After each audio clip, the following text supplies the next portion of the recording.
માનવ શું કરે તો માનવનું કલ્યાણ થાય. પછી મેં કલ્યાણની વ્યાખ્યા પણ સમજાવી હતી. કલ્યાણ એટલે શું? પરમાત્મામાંથી છૂટો પડેલો જીવાત્મા પુનઃ પાછો પરમાત્મામાં મળી જાય એનું નામ કલ્યાણ. શૃણવતામ સ્વકથામ કૃષ્ણ પુણ્ય શ્રવણ કીર્તન હૃદયંતસ્થો હ્ય ભદ્રાણી વિધુનોતિ સુરત સતામ. સુતજી અદ્ભુત કહે છે, શૃણવતામ સ્વકથામ કૃષ્ણ.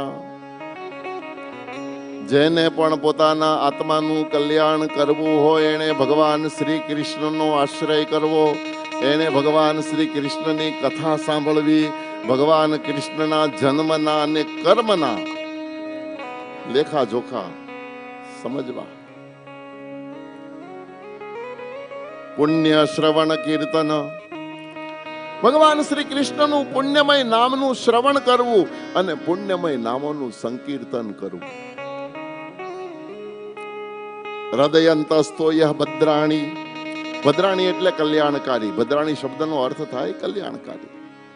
માત્ર કૃષ્ણ શબ્દ કોઈ બોલશે એટલે તરત એના હૃદયમાં શાંતિનો અહેસાસ થશે.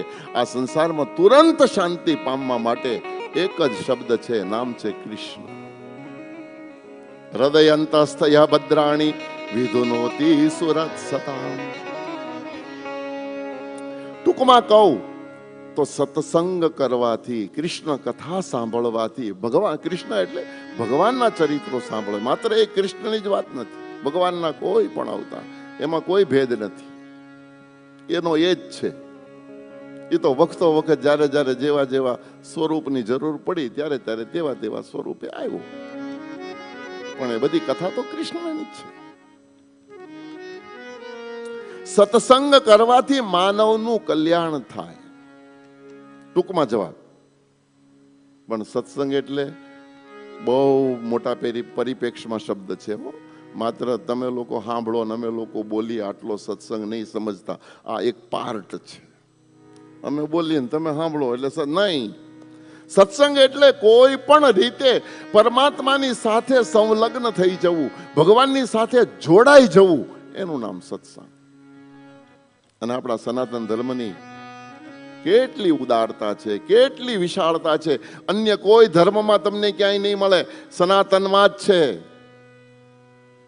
ગઈકાલે મેં કીધું હતું, શ્રવણમ કીર્તનમ સ્મરણમ પાદસેવનમ અર્ચનમ વંદનમ દાસ્યમ સખ્યમ આત્મસમર્પણમ. 9 રસ્તા છે. આમાંથી જે તમને ગમે ઈ રસ્તો લ્યો. બધા લેવાની કાંઈ જરૂર નથી. સાંભળવામાં રુચિ હોય તો બેહીને સાંભળ્યા કરો. અને કથા એટલે, કથા શબ્દની વ્યાખ્યા તમને સમજાવી દઉં તો કાન દ્વારા કૃષ્ણને હૃદયમાં ઉતારવાની પ્રવૃત્તિ, એનું નામ છે કથા. જેમ જેમ તમે કૃષ્ણની કથા સાંભળતા જશો ને, જેમ જેમ તમે રામની કથા સાંભળતા જશો ને, જેમ જેમ તમે શિવની, માતાજીની કોઈ પણ ચર્ચા કથા સાંભળતા જશો ને, એમ એમ હૃદયની અંદર ઉતરતી જશે અને હૃદયમાં એક મૂર્તિ તૈયાર થતી હોય છે. અને મૂર્તિ જ્યારે પરિપૂર્ણ થઈ જાય અને ઈ અંદર હૃદયમાં ઘડાયેલી મૂર્તિ, સાંભળીને ઘડાયેલી મૂર્તિ, એમાં જે દિવસે પ્રાણ આવી જાય એનું જ નામ આત્મ સાક્ષાત્કાર. એ જ આત્મ સાક્ષાત્કાર. અત્યારે સાક્ષી રૂપ બેઠો છે, એ સાક્ષી સ્વયં થઈ જાય, આપણી યાત્રા પૂરી.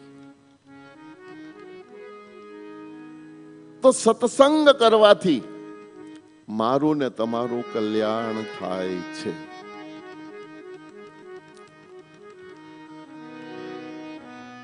મન લગાવીને કથા સાંભળવી, શબ્દને તોલવો, શબ્દને મૂલવવો, શબ્દને યથાર્થ સમજવો અને પછી એને જીવનમાં ઉતારવો. શબ્દ જ બ્રહ્મ છે. કાન દ્વારા હૃદયમાં જે શબ્દ ઉતરે બસ એ જ બ્રહ્મ છે. બીજો આનાથી જુદો બ્રહ્મ આ સંસારમાં કયો?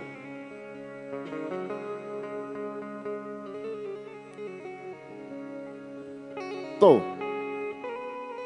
કથા સાંભળવાથી, ભગવાનના ગુણગાન સાંભળવાથી, ભગવાનના જન્મો કર્મોની કથા સાંભળવાથી શૃણવન સુભદ્રાણી, શૃણવન એટલે સાંભળવું, સુભદ્રાણી એટલે કલ્યાણકારી. રથાંગ પાણે ભગવાન કૃષ્ણનું વિષ્ણુનું એક નામ છે. વિષ્ણુ સહસ્ત્રનો પાઠ જે કરતા હશે એને ખબર હશે, રથાંગ પાણીએ નમઃ. શૃણવન સુભદ્રાણી કલ્યાણકારી ભગવાનની કથા, રથાંગ પાણીની કથા જે સાંભળે. શૃણવન સુભદ્રાણી રથાંગ પાણે જન્માની કર્માણી છે યાની લોકે. ભગવાનના જન્મોની અને ભગવાનના કર્મોની કથા સાંભળવી. ગીતાની નામા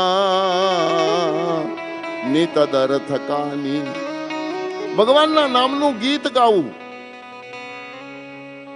ભગવાનના નામ સંકીર્તન કરવા. જો આ બધી ચોઈસો છે.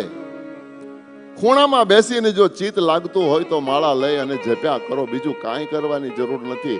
પણ ચિત્ત પાછું માળામાં હોવું જોઈએ. અત્યારે પાછું માળા અહીંયા ફરતી હોય ને ચિત્ત ક્યાંક ફરતું હોય. ચિત્ત ના ચોંટતો હોય કાંઈ જરૂર નથી, ચિંતા નથી. સ્મરણ કરો, સ્મરણમાં નહીં તો કીર્તન કરો, કરતાલ લાવો, બેઠા બેઠા ભગવાનના ગુણગાન. મીરાએ બીજું શું કર્યું છે? પગમાં ઘૂંઘરા બાંધ્યા. મેવાડની મહારાણી હતી, ઉઘાડા પગે વૃંદાવનની કુંજ ગલીઓમાં, એક હાથમાં એક તારો ને એક હાથમાં કરતાલ. ગિરધર ગોપાલ, ગિરધર ગોપાલ, ગિરધર ગોપાલ કરતી કરતી કુંજ ગલીઓમાં મીરા દોડતી હતી. દોડો, ઠુમકા લગાવો, પણ ચિત્ત ભગવાન સાથે હોવું જોઈએ. એક જ શરત છે. આ બધો સત્સંગ છે, હું કહેવાય માંગુ. પૂજામાં રસ હોય તો ભગવાન ઠાકોરજીની મૂર્તિ ઘરમાં લાડુ ગોપાલ લઈ આવો, પુષ્ટાવો. પુષ્ટિ પ્રભુ આપણા મહાપ્રભુજીએ તો આપણને આખી વિધિ બતાવી છે. જાતે સેવા કરો. જો પુષ્ટિ માર્ગમાં સિદ્ધાંત તો બહુ સુંદર, મને બહુ ગમે. બજારમાંથી તૈયાર માળા લાવીને તમે પહેરાવી દો, ના ચાલે. તમારે જાતે ફૂલ વીણવા પડે, જાતે માળાજી પરોવવી પડે અને પછી ઠાકોરજીને પહેરાવો. તમારો શ્રમ એમાં લાગે તો ઠાકોરજી સેવા કરે. ઓર્ડર દઈ દો ને ગુલાબનો હાર આવી ગયો ને ઠાકોરજીએ પહેરી લીધો, એમ ઠાકોરજી ન સ્વીકારે. સંલગ્નતાની વાત છે. બસ મહાપ્રભુજીએ પણ એ જ સિદ્ધાંત આપ્યો છે આપણે.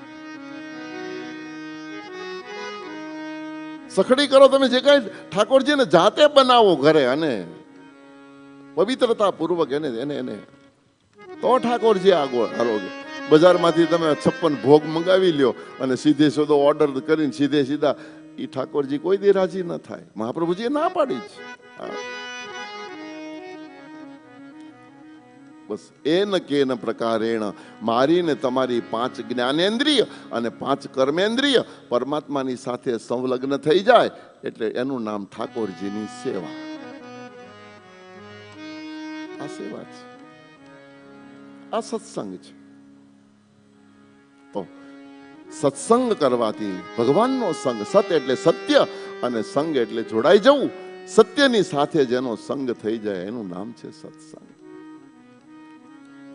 સત્સંગ કરવાથી માનવનું કલ્યાણ થાય ને થાય. ધીમે ચાલશો તો મોડા પહોંચશો, પણ પહોંચશો જરૂર.